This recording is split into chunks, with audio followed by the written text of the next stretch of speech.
Hello friends, எல்லாருக்கும் வணக்கம். நான் உங்கள் டேவிட் அன்பு. இன்றைக்கி இந்த வீடியோவில் இஃப் கிளாஸில் இருக்க ஒரு வேரியேஷன் சொல்லிக் கொடுக்குறேன். சரிங்களா? அது எவ்ரிடே கம்யூனிகேஷனுக்கு ரொம்ப ரொம்ப உங்களுக்கு யூஸ்ஃபுல்லாக இருக்கும். என்ன டென்ஸில் என்ன தமிழாக்கத்தில் வருது அப்படிங்கிறத புரிஞ்சுக்கிட்டு அதை நீங்கள் இம்ப்ளிமெண்ட் பண்ணுங்கள். என்ன டென்ஸில் என்ன தமிழாக்கம் வருது அப்படிங்கிறத புரிஞ்சுக்கிறதுக்கு என்ன பண்ணணும்? ஸ்கிப் பண்ணாமல் பார்க்கணும். அதனால் ஸ்கிப் பண்ணாமல் பாருங்கள். அண்ட் இதான் நம்ம வீடியோவுக்கு ஃபஸ்ட் டைம் வந்திருக்கீங்க அப்படின்னா நம்ம சேனலை சப்ஸ்கிரைப் பண்ணிட்டு பெல் பட்டன் கிளிக் பண்ணி வச்சுக்கோங்க. அப்போ தான் நான் போடுற வீடியோஸ் உங்களை தொடர்ந்து வந்து சேரும். முடிஞ்ச எப்போவே இந்த வீடியோக்கு ஒரு லைக்கும் போட்டு வச்சுருங்க. ஓகே, நாம் டிலே இல்லாமல் வீடியோக்குள்ளே போயிடலாம். இப்போ நாம் வழக்கமாகவே தமிழில் பேசும்பொழுது என்ன பண்ணுவோம் அப்படின்னா, ஏதாவது ஒரு விஷயம் நடந்தால் இல்லாட்டி ஒரு கடந்த காலத்தில் நடந்திருந்தால் அதை தொடர்ந்து நாம் எப்படி பிஹேவ் பண்ணியிருப்போம், நாம் எப்படி ரெஸ்பாண்ட் பண்ணியிருப்போம் அப்படிங்கிறத நம்ம சொல்லுவோம். அவர் வந்தால் நீ என்ன பண்ணுவ?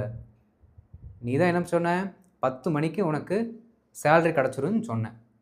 ஒருவேளை அவர் 11 மணிக்கு வர்றாரு, உங்கள்கிட்ட அப்போ சேலரியும் கிடஞ்சிருக்கல அப்படின்னா நீ என்ன பண்ணுவ? புரியுதுங்களா?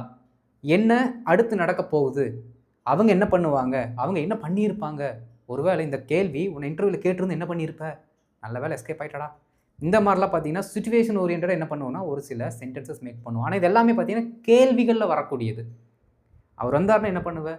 அப்போ என்ன பண்ணுவா அப்படின்னா அவர்கிட்ட நீங்கள் ஒரு பதில் எதிர்பார்க்குறீங்க. அப்போ இது ஒரு கேள்வி வாக்கியம். அதை ஃபஸ்ட் நீங்கள் புரிஞ்சுக்கணும். அதுவே என்ன பண்ணுறது அப்படின்னா என்ன செய்யறது அப்படின்னு அர்த்தம். என்ன ஆக்ஷனை பண்ணுறது. ஓகே, என்ன பண்ணுறது இல்லை என்ன ஆகிறது. ஒரு சிலர் அப்படின்னு சொல்லுவாங்க, ஐயோ அவர் வந்தார்னா என்ன ஆகிறது சாமி இப்படிலாம் சொல்லுவாங்க.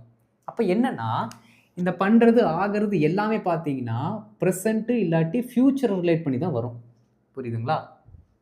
ப்ரெசண்ட்டு ஃப்யூச்சர் மேக்ஸிமம் இதெல்லாமே பார்த்தீங்கன்னா நம்ம ஃப்யூச்சர் டோன்லேயே தான் சொல்லுவோம். ஓகே, அடுத்து பாருங்கள், என்ன பண்ணியிருப்ப. அந்த கேள்வியை உங்கள்கிட்ட கேட்டிருந்தாங்கன்னா என்ன பண்ணியிருப்ப, டே நல்ல வேலை தப்பிச்ச. அப்போது இதை நாம் இந்த டோனில் சொல்லும் பொழுது ஆட்டோமேட்டிக்காக அது எங்கே போயிடுதுன்னா பாஸ்ட் டென்ஸுக்கு போயிடுது. அவ்வளோதான். நல்ல வேலை டியூ கட்டிட்டேன். டியூ கட்டாமல் இருந்திருந்தானே என்ன ஆகிருக்கும்? புரியுதுங்களா? டியூ கட்டாமல் இருந்தால் என்ன ஆகிருக்கும்? பாஸ்டில் இருக்குது. அப்போ இந்த மாதிரியான அந்த தமிழ் ஃப்ரேஸை இங்கிலீஷில் சொல்லணும் அப்படின்னா நமக்கு இருக்கிற ஒரே ஒரு வார்த்தை என்னென்னா வாட் இஃப் அப்படிங்கிற வார்த்தையை நம்ம ஆட் பண்ணிக்கணும். இந்த இஃபை விட்டுருங்க, வாட் மட்டும் வச்சுக்கோங்க. அப்போ வாட் அப்படிங்கிற அந்த பர்டிகுலர் வார்த்தையில் ஒரு சென்டென்ஸ் ஆரம்பித்தோம்னா அது கேள்வி வாக்கியம் தானே. அப்போ இது கேள்வி வாக்கியம். அடுத்து வாட் இஃப், அதற்கடுத்து என்ன சென்டென்ஸ், அதாவது என்ன இன்சிடெண்ட்டை பற்றி நம்ம பேசுகிறோமோ அந்த இன்சிடெண்ட்டை ஒரு மெயின் கிளாஸாக எழுதினோம்னா வேலை முடிஞ்சுது. ஒரு முழு வாக்கியமாக எழுத வேண்டும். பாருங்கள், உன்னிடம் அந்த கேள்வியை கேட்டிருந்தால் என்ன பண்ணியிருப்ப, அந்த என்ன பண்ணியிருப்ப அப்படிங்கிறதுக்கான வார்த்தை வாட் இஃப். உன்னிடம் அந்த கேள்வி கேட்டிருந்தால் இருக்குது பார்த்தீங்களா, அதில் உன்னிடம் அந்த கேள்வியை கேட்டார்கள் அப்படின்னு நீங்கள் பாஸ்ட் டென்ஸுக்கு ஏற்ற மாதிரி மாற்றிக்கணும். வேலை முடிஞ்சுது. புரியுதுங்களா? உன்னிடம் அந்த கேள்வியை கேட்டால், கேட்டு இருந்தால், ப்ரெசண்ட்டில் வந்தால் உங்ககிட்ட அந்த கேள்வி கேட்குறாங்க, பாஸ்ட்டாக இருந்துச்சுன்னா உன்னிடம் அந்த கேள்வி கேட்டாங்க அப்படிங்கிற மாதிரி மாற்றிடணும். புரியுதுங்களா? அந்த தொங்கிட்டு இருக்கிற அந்த சத்தம் இருக்குது பாருங்கள், கேட்டிருந்தால் அந்த தாளை தூக்கிடணும். கேட்டார்கள் அப்படிங்கிற மாதிரி மாற்றி அந்த முழு வாக்கியத்தை நம்ம என்ன பண்ணணும், பின்னாடி ஆட் பண்ணிக்கணும். ஆட் பண்ணிவிட்டு கடைசியில் ஒரு கேள்விக்குறி போட்டோம்னா வேலை முடிஞ்சுது. ஏன்னா இது கேள்வி வாக்கியம் தானே. இதுதான் இந்த பர்டிகுலர் சென்டென்ஸோட ஸ்ட்ரக்சர். இது தெரிஞ்சதுன்னா போதும், பாஸ்ட்டாக இருந்தாலும் சரி, ப்ரெசண்ட்டாக இருந்தாலும் சரி, ஃப்யூச்சராக இருந்தாலும் சரி, சிச்சுவேஷனுக்கு ஏற்ற மாதிரி ஈஸியாக சொல்லிட்டு போயிட்டே இருக்கலாம். ஒரு சிலர் என்ன சொல்லுவாங்க அப்படின்னா வாட் டு டூ, எப்படி என்ன செய்யறது, வாட் டு டூ இப்பெல்லாம் சொல்லுவாங்க. இது எல்லா இடத்துலையுமே சரியான மொழிபெயர்ப்பை கொண்டு வருமானு கேட்டால் கொண்டு வராதுங்க, இம்பாசிபிள்.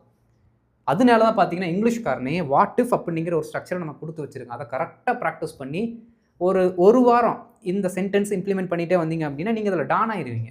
இந்த சப்ஜெக்ட்டு ரொம்ப ஈஸியாயிரும். புரியுதுங்களா? அப்போது என்ன ஆயிருக்கும், என்ன பண்ணியிருப்போம் அப்படிங்கிற கான்செப்ட் மைண்டுக்குள்ளே வந்தாலே டக்குன்னு வாட் இஃப் வந்துடும். புரியுதுங்களா? ரைட். அப்போ இதை பேஸ் பண்ணி என்ன பண்ணலாம் அப்படின்னா ஒரு சில எக்ஸாம்பிள்ஸ் நம்ம பார்க்கலாம். எல்லா டென்ஸுக்கு ஏற்ற மாதிரி பார்க்கலாம், அப்போ தான் புரியும். சரிங்களா? எக்ஸாம்பிள்ஸை கரெக்டாக கவனிங்க.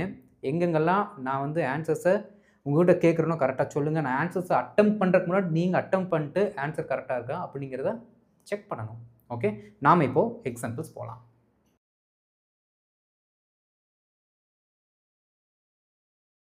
இப்போ ஃபஸ்ட்டு செட் ஆஃப் எக்ஸாம்பிள்ஸ் பார்க்கலாம். பாருங்கள், நீ நிறைய சமைக்கிறாய், அவர்கள் வராவிட்டால் என்ன செய்வது. அதாவது ஃப்யூச்சரில் அது நடக்காமல் போயிட்டு என்ன பண்ணுறது அப்படின்னு நெகட்டிவில் கேட்குறோம். அது ஃப்யூச்சரை டினோட் பண்ணக்கூடியதாக இருந்தாலும் பின்னாடி வரக்கூடிய அந்த மெயின் கிளாஸை சிம்பிள் ப்ரெசன்ட் கண்டினியூஸ்லேயே போடுங்க. தப்பு இல்லை. நெகட்டிவாக இருந்தால் டோன்ட் அப்படிங்கிற வார்த்தை போட்டு யூஸ் பண்ணுங்கள், தப்பு இல்லை, மீனிங் கரெக்டாக வரும். சரிங்களா? வில்லு போட்டு இதாக எழுதணும் அப்படின்னு அவசியம் கிடையாது இந்த இடத்துல. ரைட்? நீ நிறைய சமைக்கிறாய், அவர்கள் வராவிட்டால் என்ன செய்வது? ஃபஸ்ட்டு இந்த மெயின் கிளாஸை எழுதிடலாம், ஏன்னா இங்கே ஃபுல் ஸ்டாப் இருக்குது. நீ நிறைய சமைக்கிறாய், என்ன சொல்லலாம்? You are cooking a lot. Okay, you are cooking a lot. நீ நிறைய சமைக்கிறாய், அவர்கள் வராவிட்டால் என்ன செய்வது? அதை ஃபஸ்ட்டு கொண்டு வருவோம். என்ன செய்கிறது? அப்போ வாட் இஃப். ஓகே, அந்த ஆல் அப்படிங்கிறது சேர்ந்து இதுக்குள்ளே வந்துடும். வாட் இஃப் அவர்கள் வராவிட்டால் அப்படின்னு இருக்கு, அவர்கள் வரலை அப்படின்னு சொல்லணும், அவ்வளோதான். அவர்கள் வரவில்லை, அப்போது தே கம். நெகட்டிவில் சொன்னால் தே டோன்ட் கம், அவ்வளோதாங்க. ஒரு கேள்விக்குறி, முடிஞ்சு போச்சு. பாருங்கள், you are cooking a lot, what if they don't come. அப்படியே சேர்த்து கோர்வையாக சொல்லி பழகணும், அப்படியே தண்ணி மாதிரி வரணும் உங்களோட சென்டென்ஸ். அந்தளவுக்கு நீங்கள் ப்ராக்டிஸ் பண்ணணும். புரியுதுங்களா? பாருங்கள், you are cooking a lot, what if they don't come, what if they don't come, what if they don't come. இப்படி பிரித்து சொல்லாதீங்க, நல்லா இருக்காது, புரியாது ஆப்போசிட்டில் இருக்கிறவங்களுக்கு. நம்ம லாங்குவேஜ் கற்றுக்கிறதோட அல்டிமேட் எய்மே என்ன தான்? ஆப்போசிட்டில் இருக்கிற பர்சன் புரிஞ்சுக்கணும். அதுதான் லாங்குவேஜோட அல்டிமேட் எய்ம். இப்போ what if they don't come இப்படி கேட்டிங்க அப்படின்னா புரியாது, சேர்த்து பேசி பழகுங்க. Okay, what if they don't come, what if they don't come. புரியுதுங்களா? ரைட். அவனால் இதை சாதிக்க முடிந்தால் என்ன பண்ணுறது? ஐயோ டே, அவன் இதை பண்ண மாட்டான் அப்படின்னு சொல்லி தான் அவங்ககிட்ட கொடுத்தோம், நமக்கு நல்ல பேர் கிடைக்கும். ஒருவேளை அவனால் இதை பண்ண முடிஞ்சால் நம்ம என்ன பண்ணுறது? அவன் லீடராகிடுவானே. இந்த மாதிரி சில சமயங்களில் பேசுவாங்க ஒரு சிலர். எழுதலாம் வாங்க. என்ன பண்ணுறது பாருங்கள், வாட் இஃப் அவனால் இதை சாதிக்க முடியும்னு சொல்லணும். முடிந்தால் இருக்குது, அப்போ முடியும். Okay, what if he is able to அப்படின்னு நான் சொல்கிறேன். ஹீ கேன் அப்படின்னு சொன்னாலும் கரெக்டு தான். நான் இங்கே கேனுக்கு பதிலாக இஸ் ஏபிள் டு அப்படிங்கிற வார்த்தை யூஸ் பண்ணுறேன். சரிங்களா? What if he is able to achieve it, achieve it. What if he can achieve it. Correct, ரெண்டுமே ஒரே அர்த்தம் தான். What if he is able to achieve it, what if he able to achieve it, what if he can achieve it, what if he can achieve it. ரெண்டுமே correct. நாளைக்கு பள்ளிக்கு விடுமுறை விடாமல் இருந்தால் என்ன செய்வாய்? டே, நாளைக்கு ஸ்கூலில் லீவ் விட்டுருவாங்கன்னு சொல்லிட்டு ரெக்கார்டு முடிக்கல, ஒரு வேளை நாளைக்கு ஸ்கூலுக்கு லீவ் விடாமல் இருந்தால் என்ன பண்ணுவேன்? ஒழுங்காக எழுதிரு. ஓகே, என்ன செய்வாய்?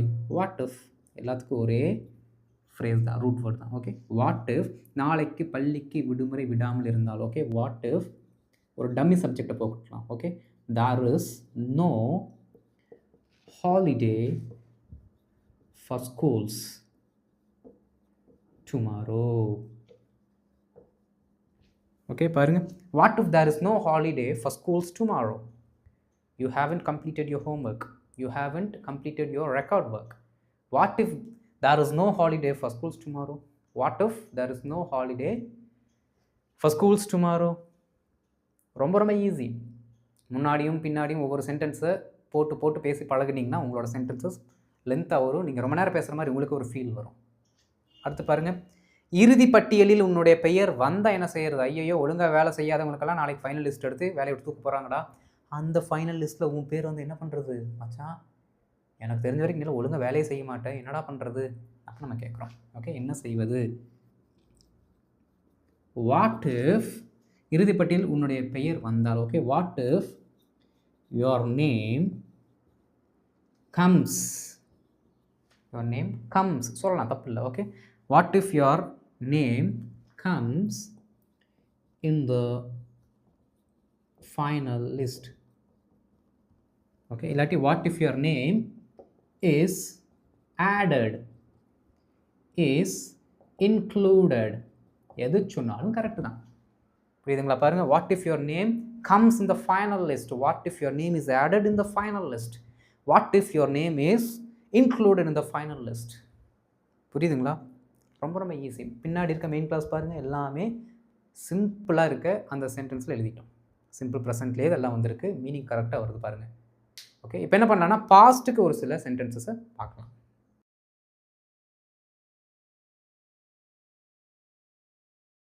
இப்போ அடுத்த செட் ஆஃப் எக்ஸாம்பிள்ஸ் பார்க்கலாம். பாருங்கள், அப்போது அந்த டைமில் உனக்கு அதை பிடிக்காமல் இருந்திருந்தா என்ன பண்ணியிருப்ப? உனக்கு அப்போ அது பிடிக்காமல் இருந்திருந்தா என்ன செஞ்சிருப்ப? நல்லா கவனிக்கணும் நண்பர்களே. ஒரு ஆக்ஷன் நடந்து முடிஞ்சதை பற்றி நம்ம பேசுகிறோம். அதுக்கடுத்து இன்னொரு ஆக்ஷனை நீ என்ன பண்ணியிருப்ப அப்படின்னு கேட்குறோம். அப்போ 2 ஆக்ஷன் ஏதோ நடந்திருக்குன்னு வச்சுக்கலாம். அப்போ நீங்கள் இந்த இடத்துல சிம்பிள் பாஸ்ட் டென்ஸ் யூஸ் பண்ணாலும் correct, simple past perfect tense use பண்ணால் அதை விட கரெக்டு. நீங்கள் எது வேணால் யூஸ் பண்ணுங்கள். இதைத்தான் நீங்கள் யூஸ் பண்ண அப்படின்னு நான் என்ன பண்ண போகிறது கிடையாது. ஒரு பவுண்டரி செட் பண்ண போகிறது கிடையாது. பாஸ்ட் டென்ஸ் போட்டாலும் கரெக்டு தான் அந்த மெயின் கிளாஸில், இல்லையா பாஸ்ட் பர்ஃபெக்ட் டென்ஸ் போட்டாலும் கரெக்டு தான். நான் பாஸ்ட் பர்ஃபெக்ட் டென்ஸை ஏன் இங்கே கொஞ்சம் ப்ரிஃபர் பண்ணுறேன் அப்படின்னா, இருந்திருந்தால் அப்படின்னு ஒரு டோன் வருது.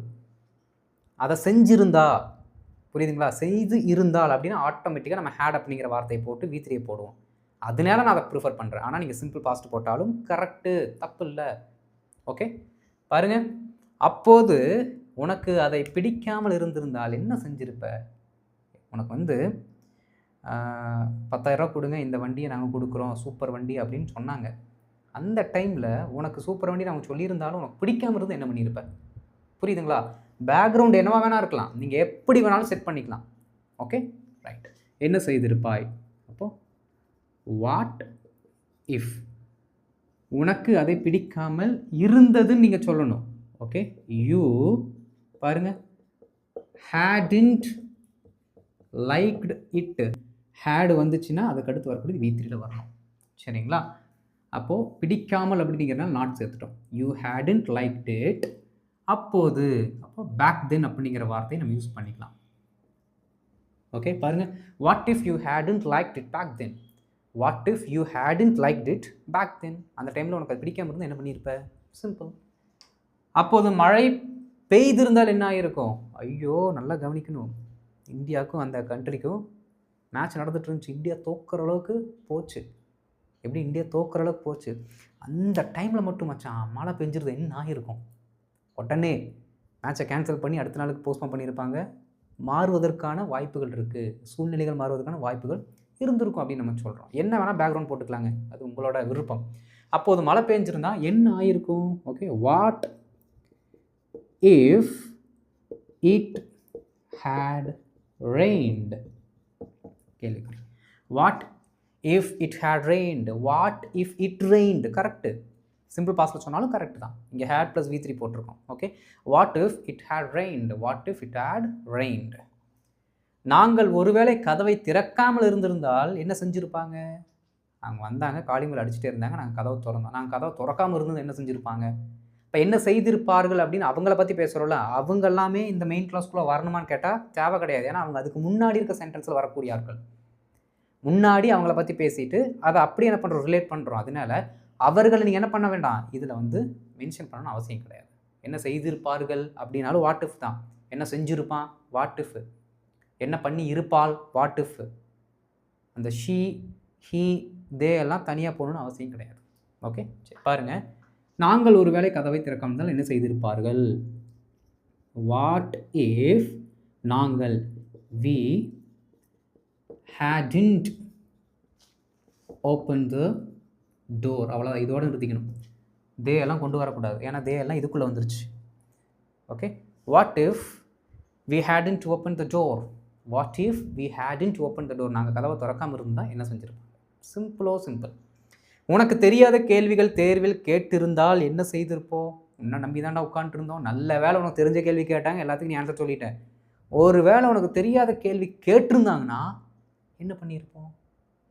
பாருங்கள், இப்படி நான் பேசும்போதே இங்கே பார்த்தீங்க அப்படின்னா ஒரு வார்த்தையை விட்டுட்டேன். இதை இப்போ தான் ஞாபகம் வருது.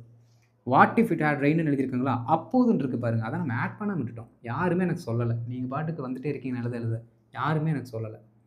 அட் தட் டைம் சொல்லலாம். ஓகே, அட் தட் டைம் சொன்னால் கரெக்ட். அப்போது பேக் தென்னும் கரெக்டு, அட் தட் டைம் சொன்னாலும் கரெக்ட் தான். இப்போ இங்கே வாங்க. உனக்கு தெரியாத கேள்விகள் தேர்வில் கேட்டிருந்தால் என்ன செய்திருப்போம்? வாட் இஃப் உனக்கு தெரியாத கேள்விகள் கேட்டிருந்தால், ஓகே, வாட் இஃப் அவர்கள் தான் கேட்டிருப்பாங்க, யாரோ ஒருத்தங்க கேள்வி கேட்டிருப்பாங்க. What if they asked questions? பாருங்க, what if they asked questions. இங்கே என்ன பண்ணலை, ஃப்யூச்சர் என்ன பண்ணல, பாஸ்ட் பர்ஃபெக்ட் யூஸ் பண்ணல, சிம்பிள் பாஸ்ட் யூஸ் பண்ணிட்டேன். ஏன்னா இதுவும் கரெக்டு தான். What if they asked questions that you didn't know. அவ்வளோதான். உனக்கு தெரியாத கேள்விகள், உனக்கு தெரியலை, you didn't know. They asked questions, அவர்கள் உனக்கு தெரியாத கேள்வியை கேட்டிருந்தால், புரியுதுங்களா? இந்த தட் அப்படிங்கிற ரிலேட்டிவ் ப்ரொனவுனை போட்டு என்ன பண்ணிட்டோம், ஆட் பண்ணிட்டோம். சரிங்களா? பாருங்க, what if they had asked இல்லாட்டி what if they asked question that you didn't know. ஏன்னா இங்கே பாஸ்ட் வரதுனால அங்கேயும் பாஸ்ட் போட்டிருக்கோம். அங்கே யூ டு நாட் நோன்னு போட வேண்டாம். பாஸ்ட் இருந்தால் பாஸ்ட்டில் இருக்கட்டும். ஓகே, இங்கே பாஸ்ட் பர்ஃபெக்ட் இருந்தால் இன்னும் பெட்டராக இருக்கும். பாருங்க, what if they had asked இல்லாட்டி what if they asked questions that you didn't know, that you didn't know. Simple, வேலையே முடிஞ்சுது. புரியுதுங்களா? ரொம்ப ரொம்ப சிம்பிள் ஃப்ரெண்ட்ஸ், ரொம்ப ரொம்ப சிம்பிள். ஸோ இந்த மாதிரி எக்கச்சக்கமான எக்ஸாம்பிள்ஸ் எடுத்து ப்ராக்டிஸ் பண்ணுங்கள், நல்ல ஹார்ட் ஒர்க் பண்ணுங்கள், இம்ப்ளிமெண்ட் பண்ணுங்கள். ஒரு வாரத்துக்காவது தொடர்ந்து இந்த சென்டென்ஸை ஒரு நாளைக்கு உங்கள் வீட்டில் இருக்கவங்களோ கலீகோ ஃப்ரெண்ட்ஸோ யாராவது ஒருத்தர்கிட்ட நீங்கள் என்ன பண்ணணும், இம்ப்ளிமெண்ட் பண்ணிட்டு இருந்தீங்கன்னா இந்த பர்டிகுலர் சென்டென்ஸ் ஸ்ட்ரக்சர்ஸில் நீங்கள் ஸ்ட்ராங் ஆகிடுவீங்க. அவ்வளோதான் கான்செப்ட். இதுதான் ஸ்பீக்கிங். ஓகே, இந்த வீடியோ பிடிச்சிருந்தா மறக்காமல் லைக் பண்ணிட்டு மற்றவங்களுக்கு ஷேர் பண்ணுங்கள், அவங்களும் தெரிந்து கொள்ளட்டும். அண்ட் இதுதான் ஃபஸ்ட் டைம் நம்ம சேனலுக்கு வந்திருக்கேன், மறக்காம நம்ம சேனலை சப்ஸ்கிரைப் பண்ணிட்டு பெல் பட்டனை கிளிக் பண்ணி வச்சுக்கோங்க. அப்போ தான் நான் போடுற வீடியோஸ் உங்களை தொடர்ந்து வந்து சேரும். அடுத்த வீடியோவில் ஒரு சூப்பரான கான்டென்ட்டில் வந்து உங்களை மீட் பண்ணுறேன். அது வரைக்கும் இந்த பர்டிகுலர் கான்செப்டை நல்லா ப்ராக்டிஸ் பண்ணுங்கள். Okay, thank you friends.